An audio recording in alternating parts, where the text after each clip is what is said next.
English. I have to apologize for this. If I spoke in Deutsch, in 10 minutes I would be left alone. My replacement, Colonel Katz, is sitting here with us today. So, my first message to him when we met in Israel a few months ago is Deutsch, Deutsch, Deutsch, Deutsch, Deutsch. And I find it important to mention this because it's not a problem professionally in the Bundeswehr and the Ministry of Defense. Your personnel and your officers are very, very proficient in English. My problem is living in Berlin for 2.5 years and not being able to read the signs, read the newspaper, to have a conversation over a glass of beer, and to really understand at a deeper level what Germans think, how they think, what they like doing, where they take their vacation, is something that becomes very problematic, and I'm learning this on my own body, something I didn't realize before coming to Germany. I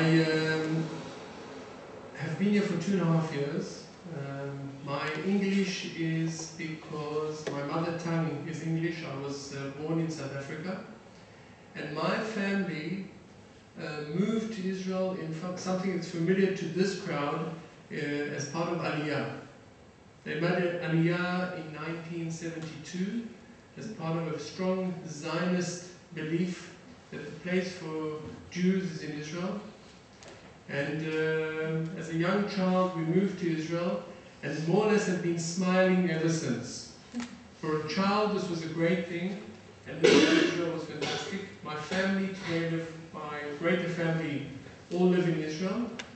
And my immediate family, my wife, and only, as I have to say to Germans, only 4 children live with us here in Berlin, ages 16, 13, and Zwillinge, 2 years old. Sorry, 9 years old. 2, 9 years old. So we in Berlin. What I'd like to talk about for about 20 minutes is to give a bit of a description of the way I see the very complex situation in the Middle East, and a few words about North Africa.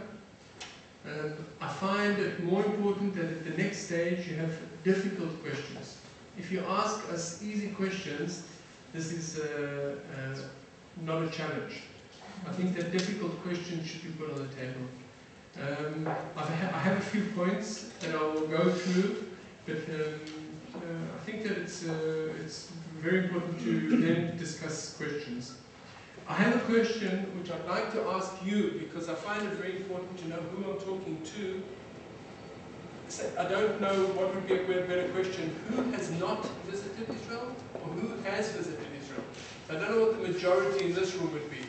So maybe I'll ask you, who has had the opportunity to visit Israel ever? If you can just raise this hand for a moment. Okay, the majority. Who has had the opportunity to visit a neighboring country to Israel? Syria, Lebanon, Egypt. Okay, that's great.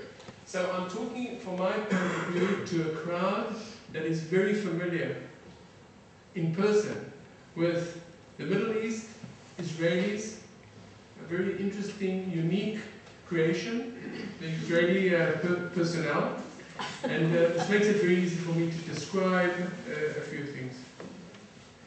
The dimensions of Israel have a huge influence on any discussion to do with the security in the region and the security of Israel.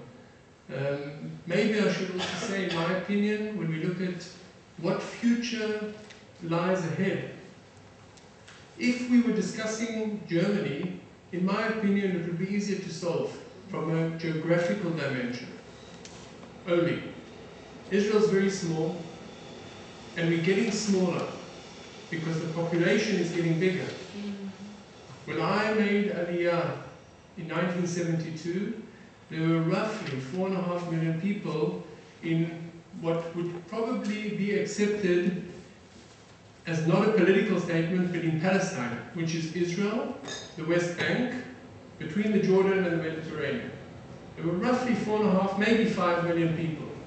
Today, when you take into account the Jewish population, Israeli Arabs, Palestinians, you have close to 10 million people living in the same geographical area. 7 million Israelis, 1.5 million Palestinians in the West Bank, and 1.5 million Palestinians in the Gaza Strip. So it's not Singapore, it's slightly bigger. We still have a large area undeveloped, the Negev, but it's getting very, very crowded in Israel. And 70% of our population, of our critical infrastructures, are along the coast of Israel. Very vulnerable to military threat. Very accessible if one would want to inflict major damage on Israel.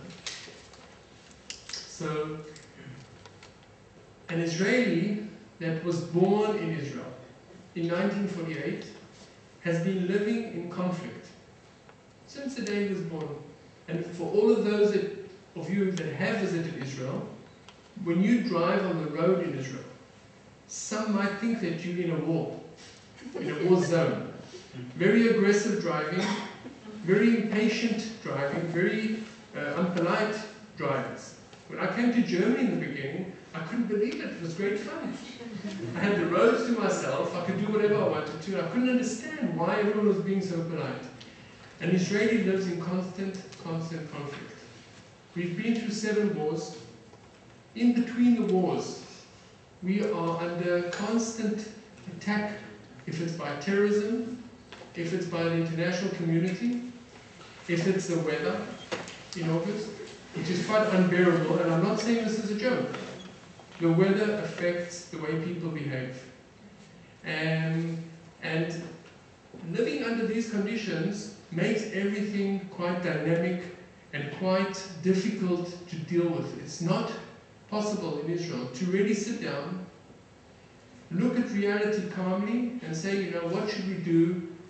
It's not a theoretical discussion. Because as we're discussing this, we read that a bus driving along the towns near Gaza, in Israel, no conflict over that piece of land, is shot by a Kornet anti-tank missile. One of the most advanced anti-tank missiles. This was just 4 days ago. And you wonder, why would a terrorist organization use an anti-tank missile against a civilian bus of children going to school? So this is the reality we live in. And I want to try and get the message across that when we look at the future and we look at solutions, it's almost impossible to think of a calm, comfortable, academic discussion. We're living in a very complex reality, and any decision made in Israel is normally related to the immediate safety and security, and then maybe long-term considerations. When my son, my eldest son, Noam, was born in 1995, it was immediately after the around the Oslo Accords period. And when he was born, my wife and myself were very optimistic.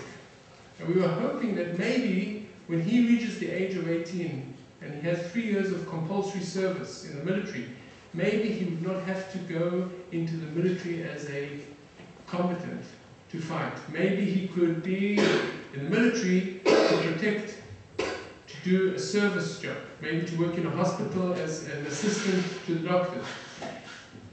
16 years later, the reality is very far from that, I'm afraid to say, and I think that when we look ahead, I would say almost definitely I'm not a prophet. I would be very careful in any proficiency, because if we look what's happening in North Africa, I don't know of any analyst that would have predicted the current situation in North Africa. So I'm definitely not a prophet, and I can only say that I expect a more complex environment in the future, and my personal opinion is that we will have more rounds of conflict, war, combat. It's inconceivable to look at the reality and think that we will be seeing a calm solution to the situation in the Middle East. On an average, any average moment, Israel faces 5 to 6 fronts. In the past, there were less. If in 1967 we had to confront Syria, Lebanon, Jordan maybe, and Egypt. So today we call that under one umbrella, we call it the conventional threat.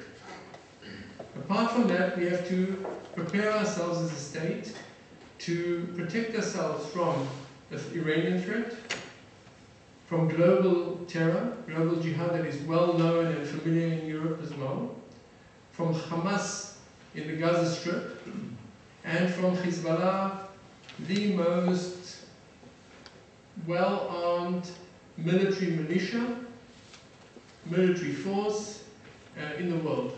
By the way, just an interesting piece of information, Hezbollah have more missiles and rockets than most militaries in the world. I think the number is number 5 on the list, maybe 6, and excuse me if I'm wrong by one place. That means that they have more missile capability and rocket capability than most nations in the world.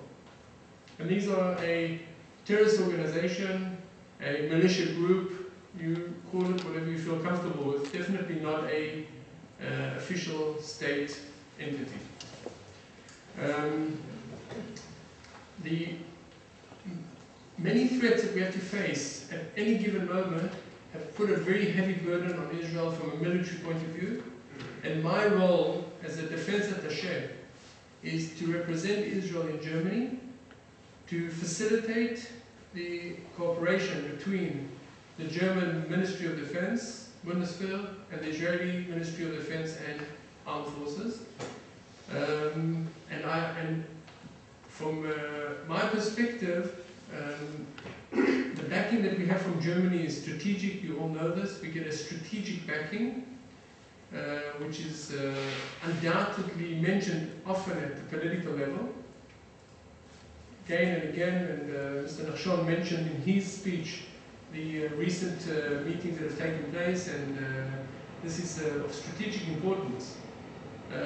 But as an Israeli in Israel, when you look at the next round of conflict, the crowd is too big, and I decided not because we're in a limited time span.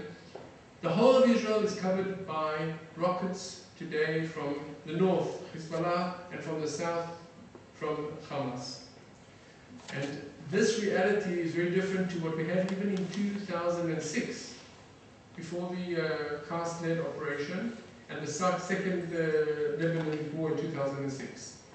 In 2006, when Israel responded to the abduction of the 2 soldiers and we initiated the Second Lebanese War, about 1 million Israelis left the north and moved out of the rocket range to the south part of Israel. In the next round, this is not possible anymore, because there's nowhere safe in Israel to move to. And this is causing a very interesting dilemma, which is not exactly military, it's a bit psychological. It's also got to do with your safety and well-being. If I'm a combatant, let's say I'm a tank commander, and I'm fighting on Ramat Golan in 1973. So I'm fighting and protecting my country.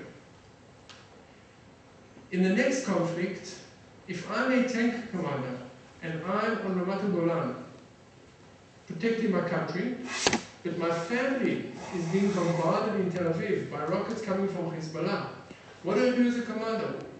Do I stay in my tank? Or do I get into my car, drive to Tel Aviv to save my family? So these aspects are changing the reality that we have to face from a military point of view, from a civilian point of view. And I would just mention one more point, because I'm really just kind of briefly going through a few topics, but one of the greater challenges from a security point of view for Israel is to be able to deal with this new nature of the conflict.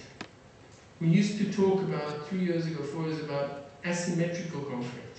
Tanks against Hezbollah warrior with a missile. In the past, it used to be intifada, a civilian uprising. But in the future, in the near future, we are going to have to deal with this conflict, which does not differentiate so clearly anymore between the civilians and the military. The other side of this coin is that when we have to attack in Gaza, or when we have to attack in Lebanon, our enemy are using a strategy of hiding within the civilians. I don't like the word hiding, but that's what they call it. It's actually using the civilian infrastructure as military bases. And I am not saying this as an Israeli defense attaché because I'm in the military and I have to stand up and present Israel in a light manner. I'm saying this because this is the intel picture. Some of it has been published recently on the internet. You maybe saw the village of El Khiyam in Lebanon. It's a Shiite village with Hezbollah infrastructure. It's built under the civilians, in the civilians, no differentiation. And there are only 283 Shiite villages in South Lebanon. Every single village has got the same logic when it comes to command and control and strategy from a Hezbollah point of view. So this is what Israel has to face. So when we attack Gaza on Saturday and 3 civilians were killed, what is the alternative for Israel? What is the alternative for an Israeli?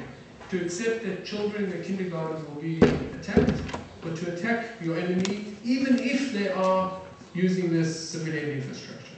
So I'm not saying an opinion. I'm just trying to bring forward I would say a very complex dilemma, a very difficult reality to deal with. And I don't wish this for anyone sitting in this room. As a civilian, as a politician, as a decision maker.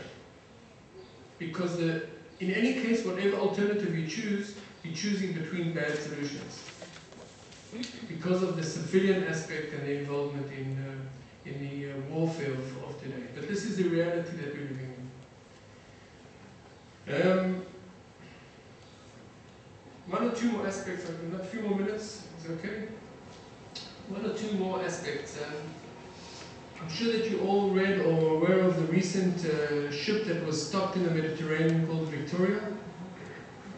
So whoever doesn't, just 2 details, a ship traveling from Latakia in Syria stops over in Turkey and makes its way down towards the port, one of the ports in Egypt. Due to a intel picture that Israel had managed to acquire, we knew that on board this ship there is a good chance that there is armament being smuggled. So we stopped the ship 200 miles off the Israeli coast with the acceptance and permission of the captain. This is according to international law. It's completely within the international law. And we board the ship, and indeed when the containers are opened, we find not so many weapons, not like in previous cases, excuse me, but we find, I think, a few, maybe 30, 40 tons of weapons.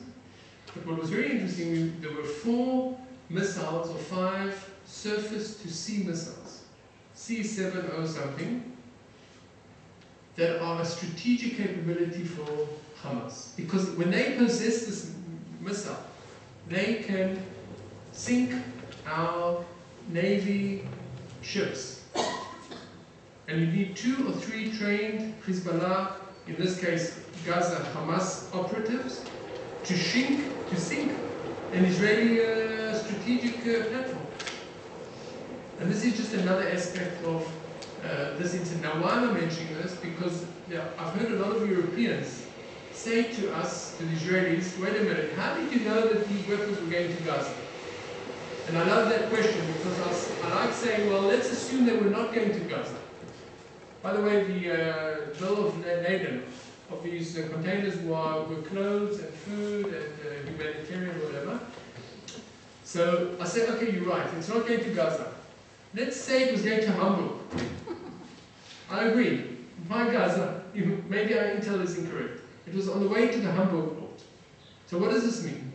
That Iran, using Syria in a very organized fashion, it's not smuggling anymore. The Syrian government are deeply involved in this as a concept, as a strategy, are distributing weapons, some of strategic capability, into Europe.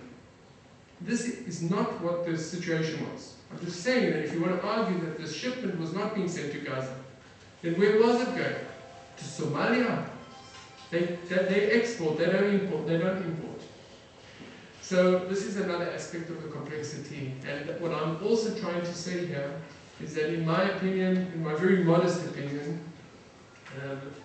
the European community is not treating seriously enough the implications on you people, on Europe, of the current situation in the Middle East. When weapons are smuggled in the Middle East through the Mediterranean, it's not an Israeli problem. It's Iran changing the balance of power with the West. It's Iran putting down a foothold, plus a military capability that will materialize at some stage as a big surprise. And this is a completely different discussion. Why isn't more being done? And it's definitely not my ball game, because I'm not allowed to talk from a political point of view.